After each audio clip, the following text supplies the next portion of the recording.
Alrighty, Shalom. Peace, peace, peace to the family. Call YAHAWASHI. Alrighty, this has been an anticipated lesson for a while. Um, I was supposed to release this like 2 or 3 years ago. But this topic is called YAHAWASHI conflict. Because we got a lot of brothers and sisters that don't understand um, from the Tanakh based and Torah only based brothers to the New Testament brothers that don't understand that it's all kind of all the same thing when it comes to the whole aspect of Yahweh Shai. Uh, we are Yahweh Shai. Yahweh Shai is us. And I'm about to prove that right now. Everything Yahweh Shai went through, Israel already went through. You know what I'm saying? Some would say it's plagiarism, but the scriptures always repeat itself. You know what I'm saying? Is there a couple errors within the New Testament that I'm saying? Absolutely. You know what I'm saying? And it has to be maybe a translation error because the KJV is not the be all end all. To get a full understanding of what a text is saying, you have to study in its original language. Of course, the Ivrit for the Tanakh and the Torah, right? And you got the Aramaic. You do have an Aramaic New Testament out there, but the rest of Paul's letters, which Paul didn't write all his letters, by the way. You got Clement and a couple other church fathers that wrote some of those letters as well. Those are rest that are in Greek, which Greek is not an abstract, it's not a concrete language, no bad. So, but let's get into it. Because we're about to see the comparisons right now. Let's go to the book of Genesis. Book of Genesis, chapter 42 and 1. And when Jacob saw there was corn in Egypt, Jacob said unto his sons, why do you look one unto another? Let's go to verse 12. Let's go to 47 and 12. My bad. This is Genesis 47 and 12. And Joseph, Joseph nourished his family and his brother and all his father's household with bread according to their families. So, this is just illustrating that Israel went into Egypt. You get what I'm saying? We went into Egypt, okay? Remember, Joseph was a ruler over Egypt, you know what I'm saying? Or had a high position in Egypt, you know what I'm saying? So, when you look at our culture, you will see that our culture has taken bits and pieces from Egypt, yes, Egypt, and it's taken a bit from Babylon, and it's taken from ancient Mesopotamia. You know what I'm saying? But that's a whole different story. Now we're about to illustrate, you know what I'm saying, Yahweh Shai's father and mother, Joseph and Mary, going into Egypt. You know what I'm saying? It's nothing different, you know what I'm saying? It may be a difference in some of what it's saying, and I do understand people's argument. You know, you're not supposed to worship Yahweh Shai, which is idolatry. But let's get there. Matthew 2 and 13. And when they departed, behold, the angel of the Lord appeared unto Joseph in a dream, saying, arise, and take the young child and his mother, and flee into Egypt, and be thou there until I bring thee word, for Herod will seek the young child to destroy him. And when he rose, he took the young child and his mother by night, and departed into Egypt. Same thing, man. Same thing.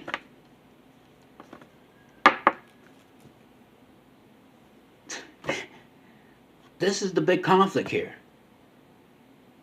You know? And I think it's mainly because of the deification of Yahweh Shai. You know what I'm saying? Now, people are saying, oh, well, he bowed unto,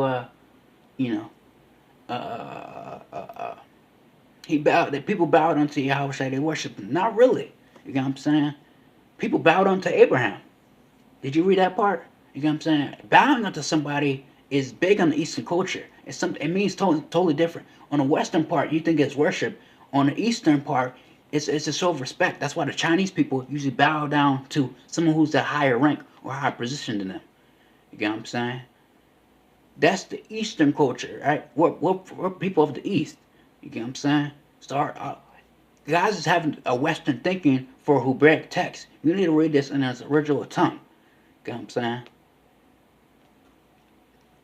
Or the original language that this is described in. You get what I'm saying? Or whatever text you're reading, and it's being in its original language that you're reading in. I don't need to do it because I'm just illustrating uh, uh, uh, the comparisons between Yahawashi and Israel. Like I said, we are Yahawashi. Yahawashi is us. You get what I'm saying? Every king that we had was a measuring stick for Israel to be or not to be. King David, Solomon, so forth and so forth.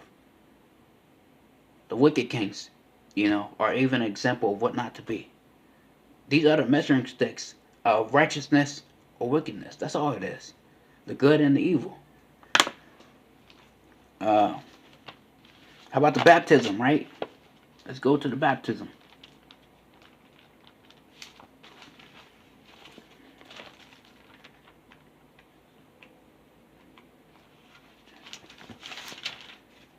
Exodus 14.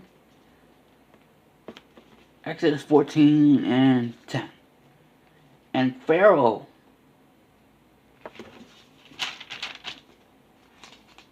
Exodus 14 and 10. And when Pharaoh drew nigh, the children of Israel lifted up their eyes, and behold, the Egyptians marched after them. And they were sore afraid, and the children of Israel cried out unto Yahweh. And they said unto Moses, because there were no graves in Egypt, thou hast taken us away to die in the wilderness. Wherefore thou hast dealt thus with us to carry us out of the hand of Egypt. It is not the word that would tell thee in Egypt, saying, let us alone, that we may serve the Egyptians, for it is better for us to serve the Egyptians that we should die in the wilderness. And Moses said unto the people, fear ye not, stand still, and see the salvation of the Lord, which he will show thee to you today. For the Egyptians whom ye have seen to today, ye shall see them again no more forever. You know what I'm saying? That's where that baptism kind of comes into play, right? Israel got baptized. They passed over, which is why you have the Passover, right? You're passing, from getting out of Egypt. But on, New Testament side, you're passing on to being a new creature. That's all it is. You're passing over. You're becoming a new creature. Israel became a nation when they came out of Egypt, right? Fast forward, we become a new creature. You know what I'm saying? And all Christ means is anointed. So, Psalms, I believe the 2nd chapter speaks about Israel is the Most High's anointed. Israel is the son. So it makes no difference, man. It's the same thing, man. Matthew 3 and 13. Then cometh Yahawashi from Galilee to Jordan unto John to be baptized of him. But John forbade him, saying, I have need to be baptized of thee, and comest thou to me?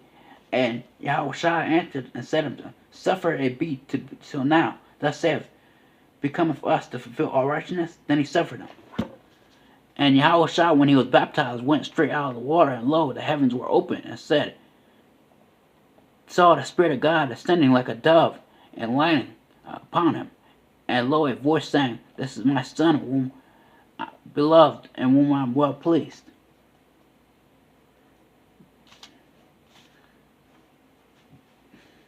I believe after this, Matthew 4 and 1. Then Yahawashi was led up by the Spirit into the wilderness to be tempted of the devil, which of basically himself. Because he got the Spirit in the carnal mind. So yeah, man. Yahawashi was baptized. Israel was baptized. You know what I'm saying? And baptism is not a new concept, because you have baptism with the Levitical priesthood. I think it's in Leviticus where it speaks about cleansing yourself, purification of the priest. You know what I'm saying? So it's not a new concept, but people making it New Testament concept. That's not new. Pay attention to what you're reading here. I can keep going. Exodus 16:1 speaks about Israel going into the wilderness.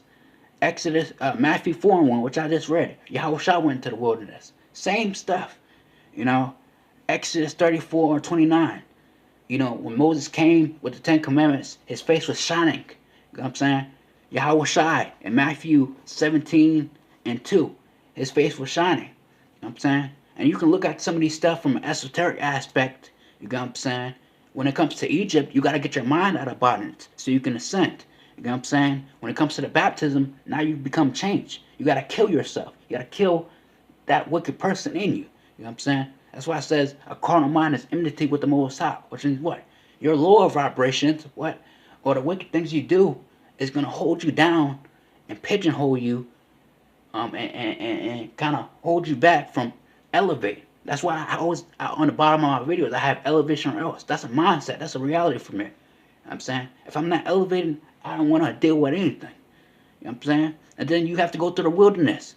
Which means what? You're going to have to go through trials and tribulation. That's your wilderness. You know what I'm saying? That's like the baptism of fire that's spoken about, I believe, in the Gospels. You know what I'm saying? Which no one ever touches on.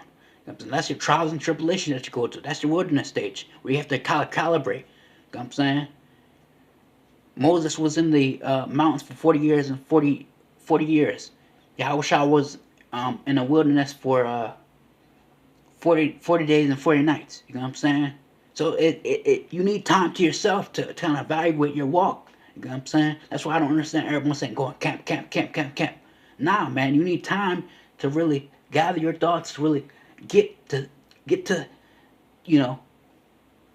true knowledge of self. Yeah, I'm an Israelite, but what else? There's more to who am I as a character? Where do I belong in this world? What's my legacy? What I'm gonna do? Career path? How I'm gonna benefit my nation? You know what I'm saying? Everyone talking about camp, but no one's elevating. No one. Everyone's still at the same way they were 5 years ago, 20 years ago. If you're still at the same place you were 20 years ago, you didn't grow. You know what I'm saying? You just got old. That's just what it is. And then your face shining like a light. You can look at this from another aspect, right? When you diet properly, when you detox, you know what I'm saying? On a spiritual and physical level, when you come, like your face starts to shine. You know what I'm saying? You start to look healthier. When you're healthy eating, you know what I'm saying, and healthy spiritually, your face starts to shine. You look better. Your confidence looks better. You know what I'm saying? Just as on a negative side, the scripture speaks about what? You know what I'm saying? Their countenance witnesses against them, paraphrasing, if you're wicked. You know what I'm saying? You can tell someone has a dark energy because their countenance is low. That's even science behind that. You know what I'm saying? You got Deuteronomy 8:3, where it speaks about what? You should not live by bread alone. Fast forward, Matthew 4:4. It speaks about, Yahawashi spoke about what? You should not live by bread alone, but every word that proceeds out of the mouth of the Most High. Which means what? Yahawashi himself was Torah and Tanakh based. So there's nothing wrong with brothers who are Torah and Tanakh based. Because the Torah is our heritage, according to Deuteronomy 33. You know what I'm saying? Then you have Deuteronomy 6:13. You know what I'm saying? It speaks about what? You worship Yahweh alone. You know what I'm saying? We don't worship Yahawashi. We show great admiration and respect for him. You know what I'm saying? But we don't worship Yahawashi. And John 4:24-23 tells you that. He speaks about worship the Father alone. That's what Yahawashi said. So is people gonna argue with that? No. You know what I'm saying? John 10:33 says what? Ye are gods. Psalms 82:6 says what? Ye are gods. Get into that energy, man. It's an energy. What you're about to figure out is this scripture is not only physical, spiritual, but it's dealing with you, your inner man. You know what I'm saying? It's dealing with you, how it relates to you as a person. You know what I'm saying? How the Most High made man. When he says he made man in his own image, he literally meant that. Like if you look up the human body and its anatomy and everything, you know what I'm saying? The pineal gland and stuff, which goes into, I think, Genesis 32 and 33. I believe when Jacob was getting in Panah or something, which is the pineal gland. You know what I'm saying? And then you have the 33 vertebrae and stuff. You know what I'm saying? What age did Yahushua die? 33. See that? So I mean, this is the if this is a conflict for you that you're not understanding. You know what I'm saying? I understand some arguments. You know what I'm saying? You can't deify Yahushua. You know what I'm saying? And you can't say he didn't exist. Now that's just complete BS because you have artifacts over there in Israel that shows you his tomb in Rome and all that type of stuff. That shows you that he did get crucified. That shows you these archaeologists doesn't lie. You know what I'm saying? It doesn't need to lie. For what? And if the New Testament changed, brothers and sisters, who are you to attest against that? You know what I'm saying? But with that, I want to give a call, Lord Yahweh, by Hashem Yahushai. You know what I'm saying? Like I said, we are Yahushai, and Yahushai is us. That's why he tells the disciples in John 17, when he's praying, he said, I in them in me. Which means what? You have to be in the same accordance in mind, in spirit, and in body. You know what I'm saying? And he's given us all the tools to do just that. You know what I'm saying? That's the God body. Elevation or else. I'm out.